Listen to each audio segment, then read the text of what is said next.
Welcome back to What Arty Noobs with General Disturbance. This is an M44, the Tier 6 American SPG.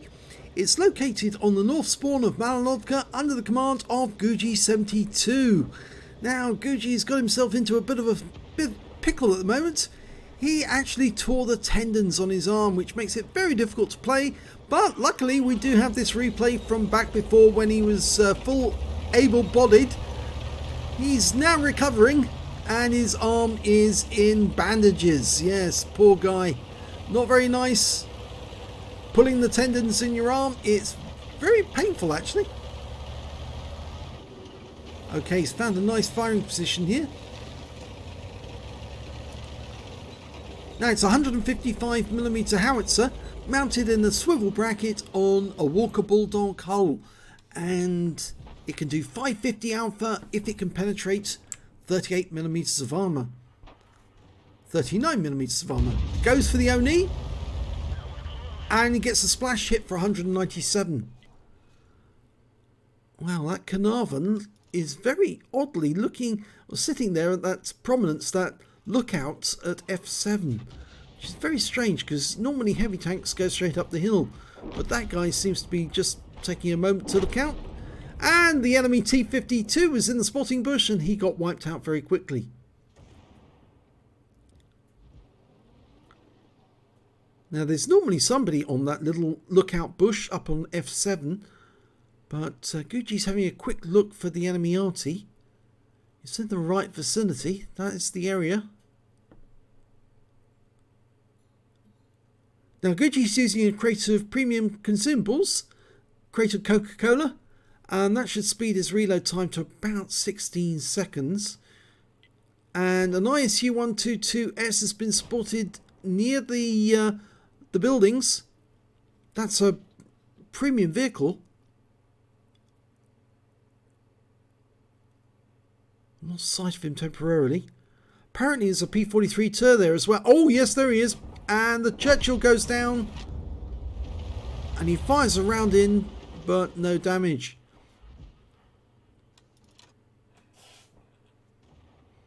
Okay, the ISU-122 just... Oh, he's just been killed! Taken out by our Scorpion G. Firing around at the P43 Tur. And there's an E25 on that lookout now on F7. Okay, he's going to try and put a shell in there. If he didn't fire in, I think his teammates would probably ask him to anyway. Rounds out. Yeah, the Scorpion's saying, Arty, knock out this area so our scout can rule. Yes, it is that lookout. And the scout is actually the P43 Tur. Up on top of the hill, though, we've got a Carnarvon, and that seems to be taking Guji's attention because he's about to attack a Challenger. Guji fires a round in. Misses, unfortunately. Shell goes well behind the Carnarvon, and the Challenger looks like he's in trouble. He's gone. He did get hit by Arty as well as other tanks. Now Guji's got this habit of dialing in on a different spot to where the actual tank is, and then moving the aim point over the tank. And I'm not too happy with that, because as you can see there, he didn't follow the track of the tank, and as a consequence he didn't get the shot on target. But it seems to work for Guji, so I can't really criticise it if it seems to work for him. So it's just a little odd. It's not the usual Arty play. That one worked. That was direct on target, right against the side of the vehicle, 180 hit points, and I think it damaged the guy's tracks. The lurver's pulling back though. He just got hit by the enemy Arty. Splash. Just trying to work out where that Carnarvon Action 10's gone. There he is. He's doing a quick look to spot our lurver. Can Guji get around onto the Carnarvon? Well, he fires at the corner, but no joy off that. That E25 is still on the lookout in the south, and the Scorpion is still requesting fire. When you see those little flashing lights on the minimap, it tells that they're asking you to put some fire down on there. But he fires around in the Carnarvon, and all he does is get some stun.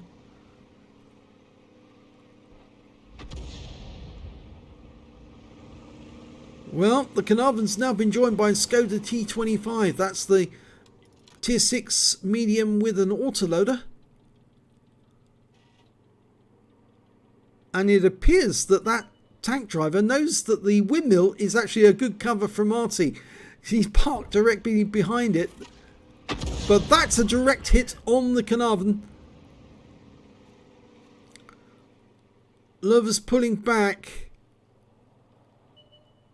And now we've got a Jagdtiger 88 coming to view as well. Guji's aiming for the Jagdtiger. Fires it around just in front of it, but the guy pulls back and all he gets is stun. The Lover's taking a punishing a beating. And he's gone. Okay, we're loaded on the Carnarvon. And the Carnarvon's no more. So that's the first kill for Guji. Well, the Jagdtiger 88 is taking up position where the Carnarvon was. And remember, he's the one with the 88mm gun with a wicked fire rate. 210 hit points from Splash.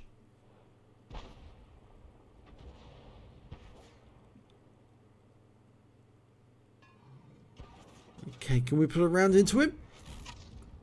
Well, that did definitely hit the target. Definitely hit the target. He's stunned. He's pulling back. But then he's pulling forward again. Almost loaded. We're getting a request for fire from him now. Rounds out. Near miss for 81.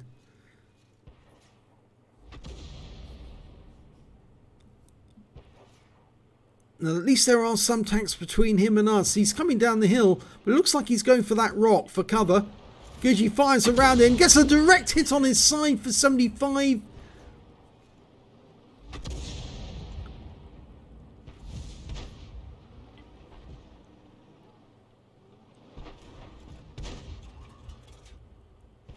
Next round's out.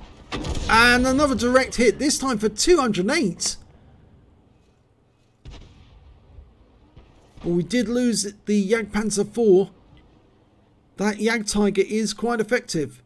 Can we get another hit on him? Loaded, rounds out. Direct hit. 40 hit points. Must have hit some heavy armor. Oh, we took a big hit there.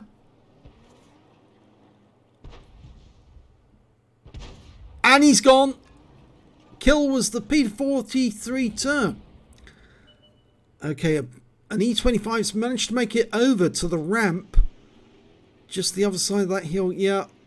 Oh dear, this is difficult because it's virtually impossible to lay a shell into that dip. Especially with the M44 because the trajectory. As you can see there, if you try to fire in, it lands in the water well behind. This RT doesn't have a very high trajectory. It's got a fairly low one.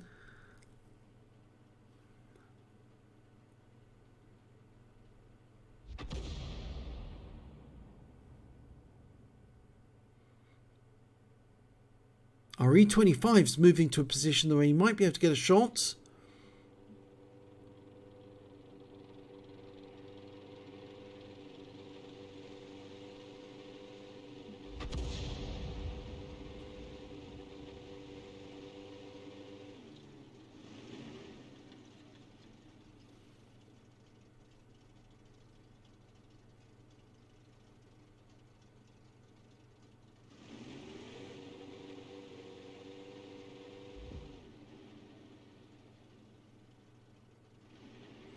Supposedly there's an E25 on the lookout at F7, but we've now got a new problem because the Hellcat's coming up from the south and it looks like he's going to try and engage that Leo.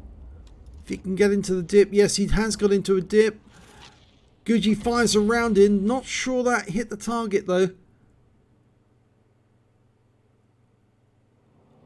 It might have stunned him, but the stun would have worn off by now.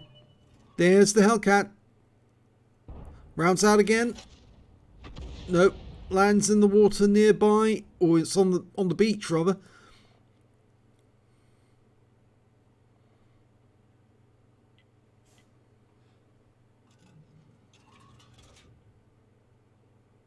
The Hellcat knows he's in defilade. The moment he goes behind that that hill, he can just poke round the corner. And in the meantime, his Arty is firing into that corner.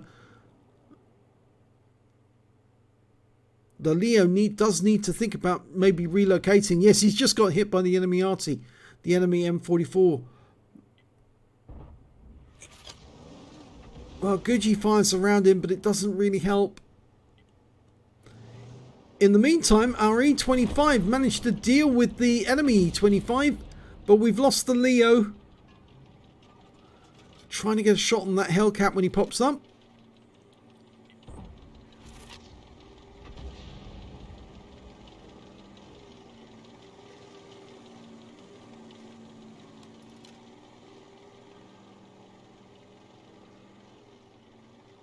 Now, the Ferdinand should be able to do something, but the problem really is the Ferdinand's more than likely going to get hit by Arty.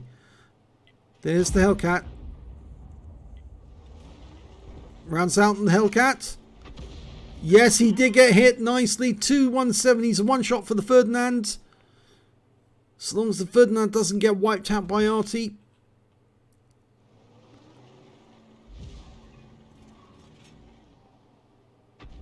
Yes, he just got hit by the Arty.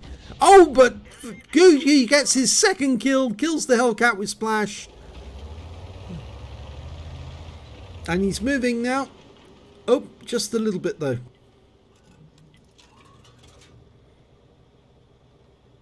There's only 4 enemies left. They've got a Scorpion G, an E25, an Excalibur and an M44. Now, more than likely, the M44 is going to be somewhere over in the southeast corner. I would have thought that one of the enemy would probably be behind the houses near their cap.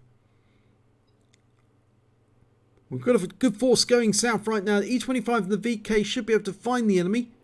If we move the aim over there, we might be able to spot him, but Gucci's still clinging on to somebody being on that lookout at F7. There's the Scorpion.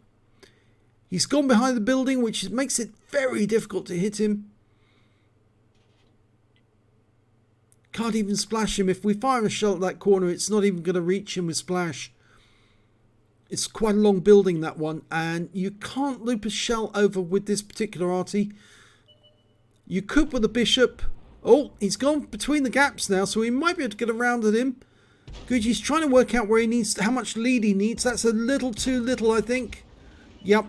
He's a long way away, you see, so it's a long lead time. The enemy Arty's come into sight. Sitting by that lake in that bush. The Excalibur's there as well. Rounds out on the M44. Ah, it's a kill. So 3 kills to Gucci.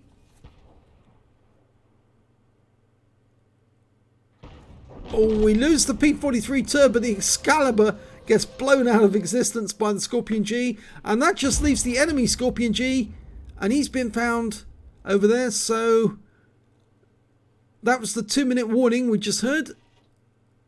Oh, E25, very, very dicey there. Yeah, I've just got wiped out by the Scorpion G with one shot. Gucci can dial in. He is fully dialed in. He just needs to know where to put the shell. That should do it. Rounds out. He's very low on hit points. Splash kill. And that wins the game.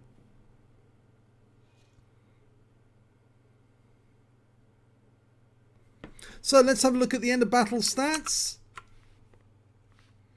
It's an ace tanker for Gucci, 72 in the M44. He got a bruiser medal for getting at least 5 critical hits. He got 14. He also got a fighter badge for killing 4 enemy tanks in that game. But no epic medals, I'm afraid, no. He did manage to get a fairly decent score on hit points. The high scorer was the Scorpion G on the enemy team with 3449. So he got a massive score. Then came our Ferdinand with 2969. And our own Scorpion with 2418, then Gucci with 2209. When it came to kills though, it was Gucci got 4 kills, the Scorpion on our team got 3, so did the Scorpion on the enemy team, and then the E25 also got 3. and there's a few tanks with 2 kills apiece. And when it came to base XP, it was the P43 too who did the best. He got 1290, and that's because he did a huge amount of spotting. 4053 hit points of spotting, sitting in that bush opposite the enemy cap area. And so he picked up 1290, and Gucci managed 1153 because he got some stun assist. 27 shots fired, 7 direct hits, 1 penetration, 19 splash. Damage of 2,209 hit points, all of it at more than 300 meters. He damaged 7 of the enemy, killed 4, and did 1,110 hit points of stun assist off 16 stuns. And he made 33,990 credits from that game, and after ammunition resupply took away 20,355 credits. He earned 1,153 base XP times 2 for the first victory, took away 2,306 experience points altogether. So not a bad little ace tanker. Not sure about the technique though. I still find difficulty thinking that technique works. You know, dialing in on a separate spot, then moving your aim over the target, then shooting. I think it's actually better sometimes to work out where the enemy's going to go, dial in on that spot, and then hit the enemy the moment you fire. But sometimes different techniques seem to work, and it worked on this occasion, so well done, Gucci. If you enjoyed that replay, please give this video a like and do subscribe to our channel. Hit that notification button so you get alerted when a new video comes up. And thank you for watching.